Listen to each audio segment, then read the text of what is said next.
Snow muffles the forest. A deer grazes near the tree line, its ears flicking at the faintest sound. Then an explosion of motion. From a rocky ledge, a tawny blur launches, covering 20 feet in one bound. Jaws lock, the struggle ends, and the predator melts back into the trees. No roar, no warning. This is the mountain lion, the ghost of the Americas. Hunting strategies. Mountain lions hunt like ghosts. They move along contour lines, keeping below the skyline to avoid being outlined. From there, they creep into the wind and use broken ground, logs, boulders, washouts, to hide their shape. When the angle is right, they launch downhill using gravity to add speed to the hit. In thick brush, they thread the needle, slipping through gaps barely wider than their shoulders before exploding into a short, violent pounce that ends in seconds. Their bodies run silent. Wide paws spread weight so twigs don't snap. A flexible spine acts like a spring, loading power as they coil behind cover. Ears rotate to triangulate footfalls from far away, telling them when to move and when to freeze. They also read wind with whiskers, adjusting approach so scent never reaches the target. In deep snow, they pick firm crust and rock ribs, avoiding soft drifts that would betray them with a collapse and a rush of sound. They hunt alone, but they still plan their moves. Some mountain lions set up what could be called ambush routes, returning to the same hunting spots, like narrow game trails, stream crossings, or mountain passes, over and over. Others prefer to hunt under bright moonlight, using the light to see while staying hidden themselves. Mothers teach by example, letting their cubs watch from a safe distance until they can copy each move.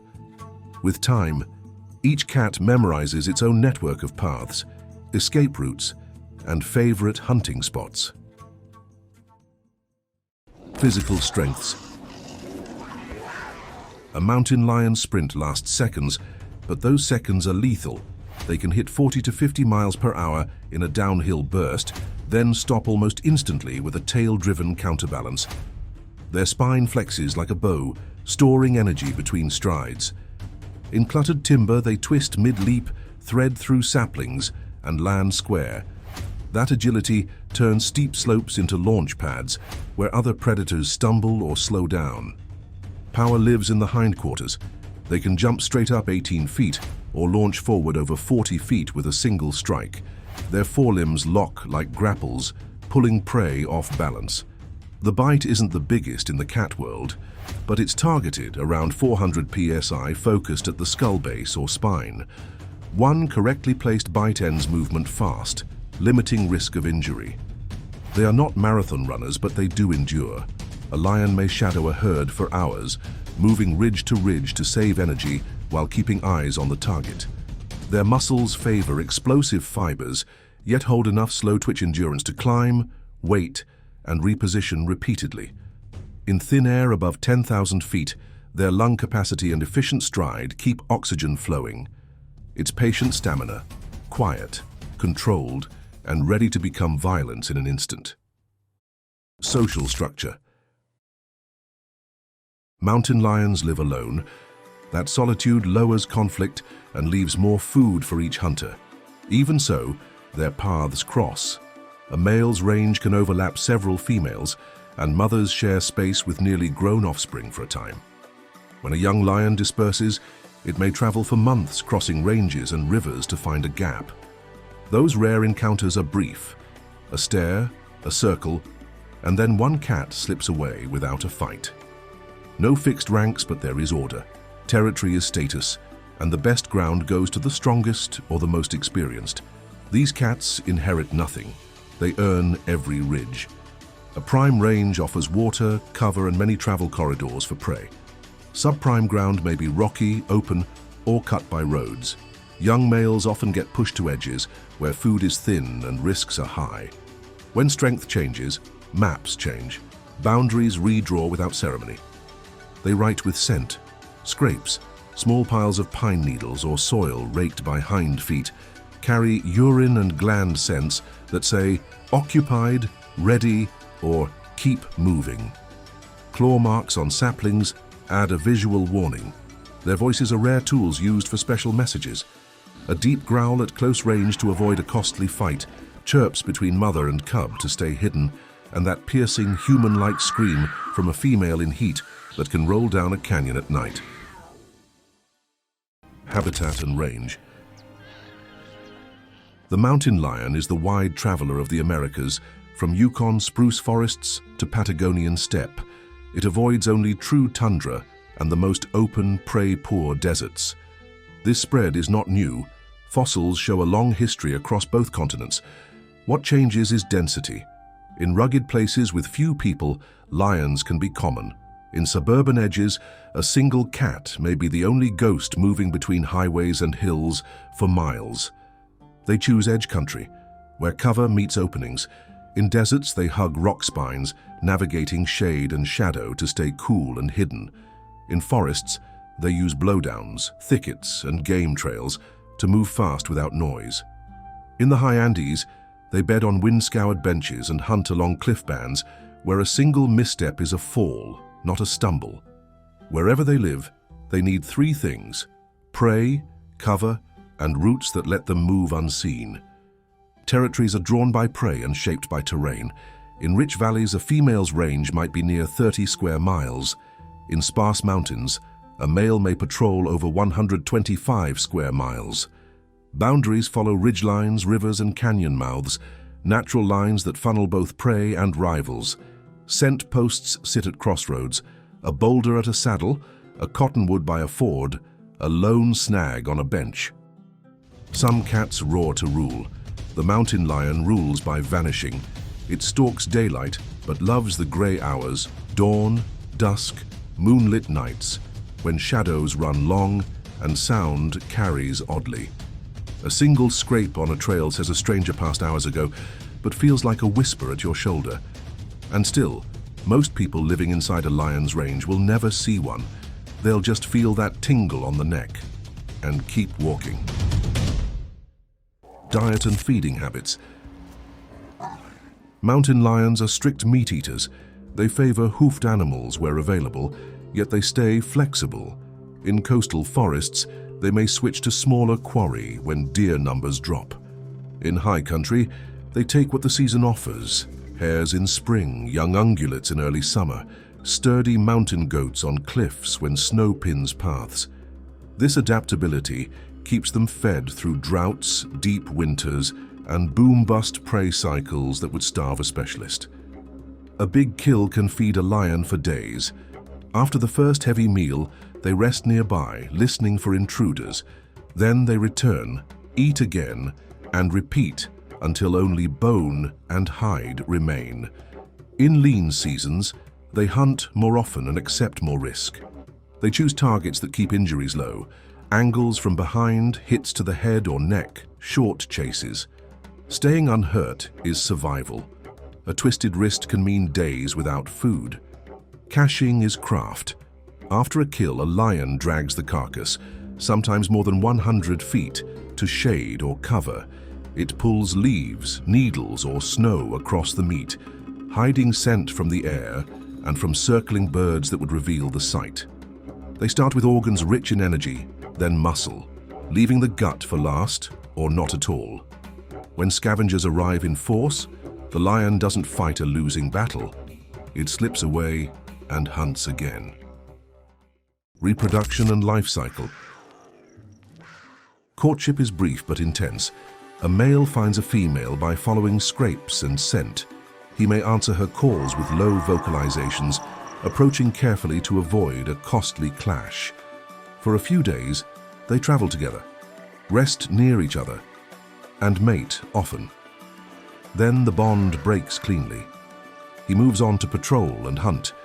She shifts focus to safety and food, building reserves for the long weeks ahead, when movement must be careful and quiet.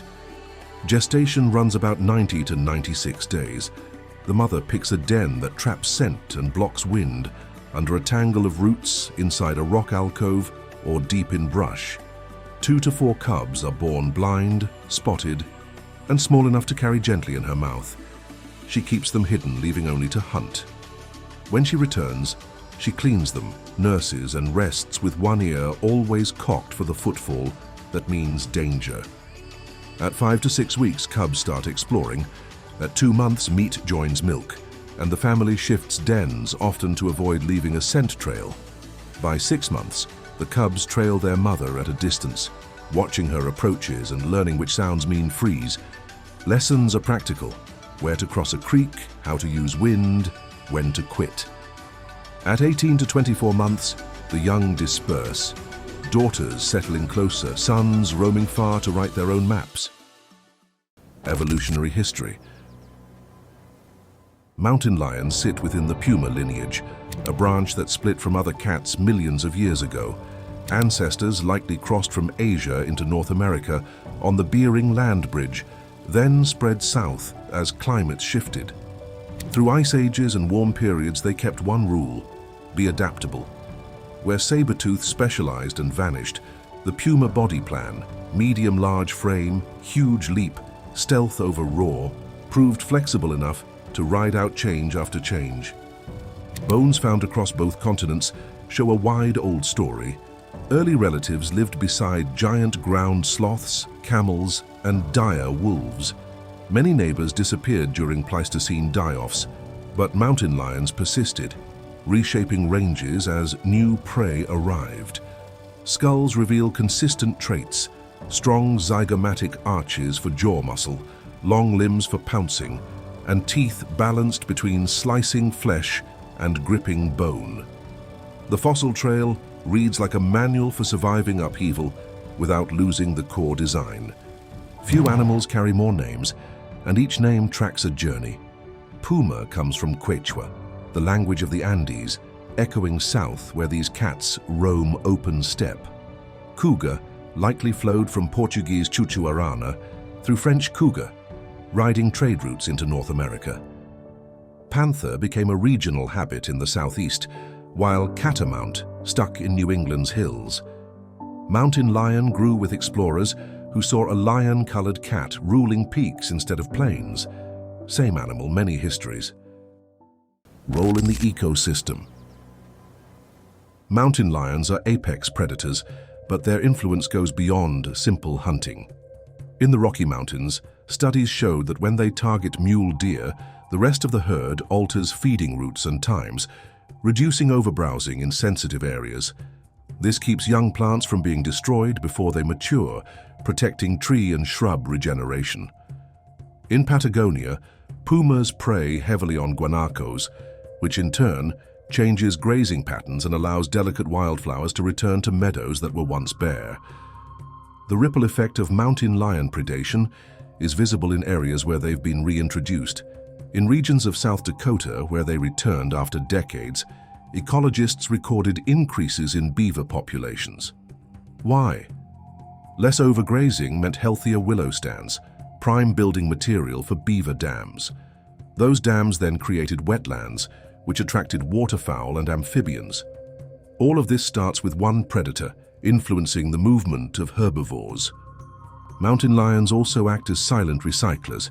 When they abandon a kill, over 24 scavenger species may visit.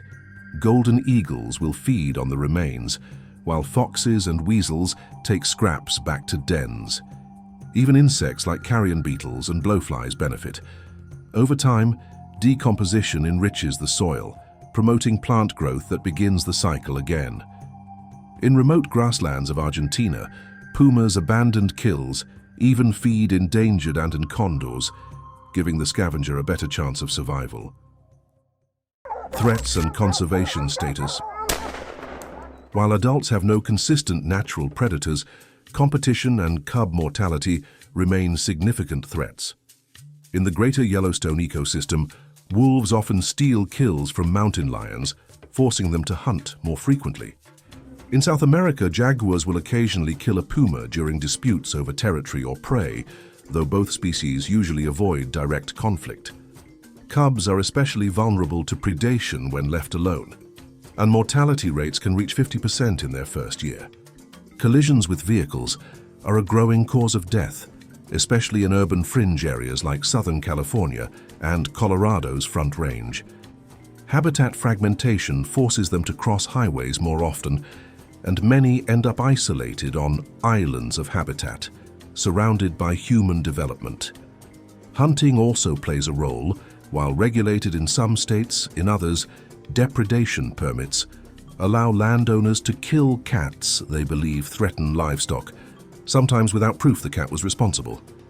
In Florida, the critically endangered Florida panther, a subspecies of the mountain lion, has been the focus of intensive conservation.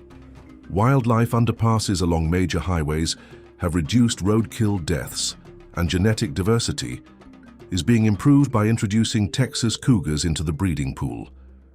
In Chile's Torres del Paine National Park, ecotourism focused on mountain lion tracking has provided local communities with alternative income, reducing retaliatory killings. In Canada's British Columbia, mapping puma corridors has helped guide logging and road placement to minimize disruption to hunting routes. Myths and cultural significance. In the Blackfoot Nation, the mountain lion is known as the silent hunter, a figure of both respect and caution. It appears in warrior societies as a guide in stealth and strategy. In Incan tradition, the city of Cusco was designed in the shape of a puma, believed to guard the people spiritually.